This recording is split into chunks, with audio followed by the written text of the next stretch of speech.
Panibagong taon, panibagong pag-ambag na naman ng barag-barag na babae ng Tabaco City, Albay. Charis! Dahil bagong taon na ngayon, bagong lugar, bagong pag-asa, bagong jowa. Charis! Ako luma na ang jowa mo, palitay naan. Bulinaw na lang. As you can see mga mariwada pa di, papasukin natin ang makahoy na ito upang lakbayin ang isa na namang waterfalls na dinayo ko pa talaga dito sa Camsor. All the way from the province of Albay. Yes.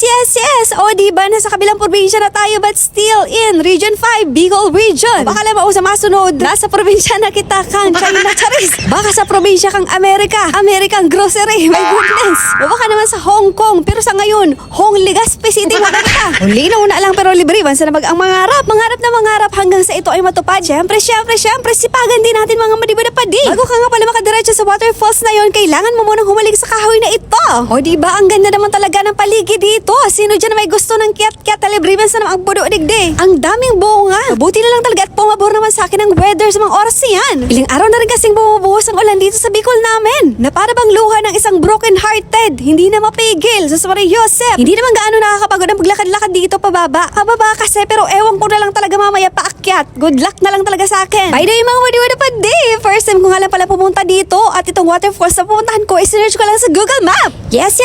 Kaya nga nung pagpunta ko dito, magkanda ligo-ligo pa talaga. Bulinaw na lang. Kaya kung pupunta ka dito, listen.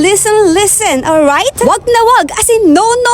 Nasundin ang Google Maps. Sa imbis na shortcut, lungkat baga sa Maria Joseph. Yung tinuro kasi sa amin ng Google Maps is may daan na naman siya, kaso nga lang maputi. Hindi siya yung kalsada na papunta talaga doon diretso doon sa may Nalalata Falls. Kaya dito ka dumaan sa pangalawang way, which is kalsada at hindi putik ang dadaanan mo. Pero siguro yung mga kotse na dumadaan doon talagang pahirapan. Imbis na Nalalata Falls ang pupuntahan, nagkaralata baga. Bulinaw na lang. And finally, yes, nakarating na nga akong buhay pa dito sa Nalalata Falls na which is open siya from 7 a.m. to 5 p.m. No overnight. Ako maubanag ka digdi ba? Mga lamok buda mga engkanto, mga kajaming mo.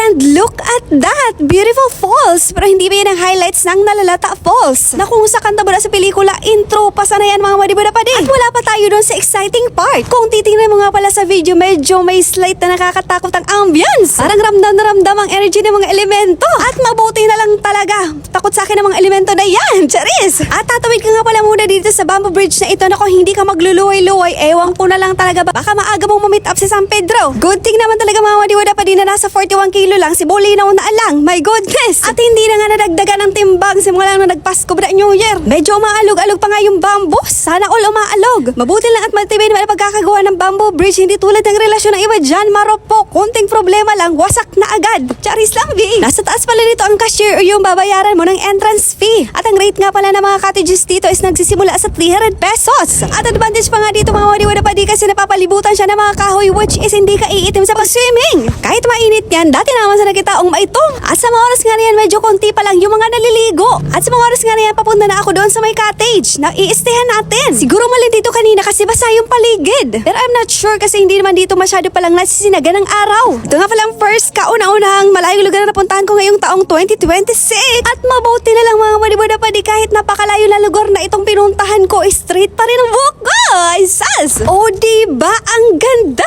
O ano ba itong dalawang ito? Sana all my partner. And this moment of truth, papunta na nga ako sa pinaka-highlight sa vlog na ito. Nakayapak lang ako dyan kasi yung gamit kong tsinelas hindi akma sa ganitong lugar. Bulinaw na alang, hilis baga ito. Baka mahulog pa ako, madapa pa ako sa mga oras na yan. Matuloy na pa sa kuya ang mga pogi. Charis sabi, kadaratong mamadi. In fairness naman sa mga bato dito, hindi siya madulas. Pero kung titignan mo sa video, akala mo madulas. Pero hindi. Pero kailangan lang talaga ng doble ingat sa paglalakad. Yes.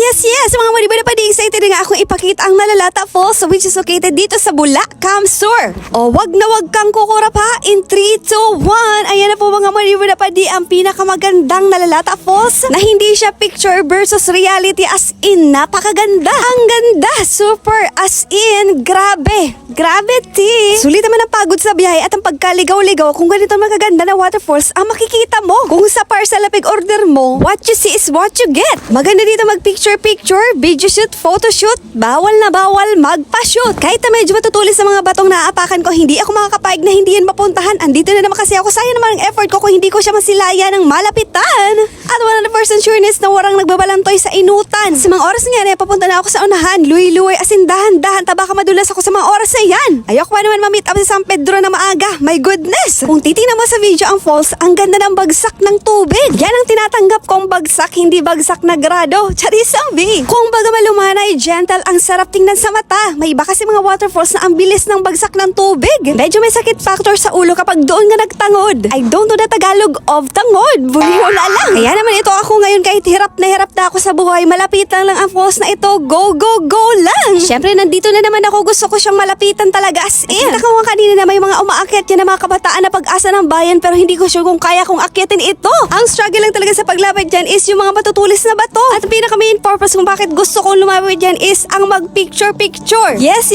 Siyempre, of course, pang documentation purposes. Pang pasali sa Facebook. And after ko nga makapag-picture dyan, bumaba na kaagad ako kasi marami pang ibang tao na gusto mag-picture dyan. Tama so pagbano pero may kataputo ba meron sa mga picture rin da. Bako tanagwara ng short ni Madi mo. After ko nga dun sa isang falls, dito naman tayo sa kabilang falls. Medyo maliit lang ang falls na ito pero maganda rin siya na pang picture. At yung ilalim ng falls na ito para siyang kuweba. Maurag na pwestuhan ko habang umag-cottage. Ang cottage rate kasi dito is nagsisimula sa 300 pataas. At yan ang kasi Madi mo sakit-sakit na sa buhay narating niya na rin. Ang tagumpay na marating ang falls na ito. At in fairness nga sa loob ng kuweba na yan, wala siyang tulo ng tubig. At ang tubig nga pala hindi siya masyadong malamig mga madiwadapadi at hindi rin naman mainit. Yung sakto lang ba? As in saktong day katatakigan. At ang sarap din dyan mga madiwadapadi na magtangod sa tubig na iyan. Talaga naman refreshing at nakakawala ng stress sa buhay. Kaya kung stress ka na sa buhay mo, tara na mag-outing ka na dyan, lumawas ka na sa Lasgag Nindo. Again and again mga madiwadapadi. Sana naman itong magandang experience dito sa Bulacan Sur ang Nalalata Falls. Sa muli, maraming salamat sa panonood ng vlog na ito at abangan naman ang panibagong pag-ambag ng libag ni Heart Evangelista ng Cubao, Tabaco City, Albay. Bulinaw na lang!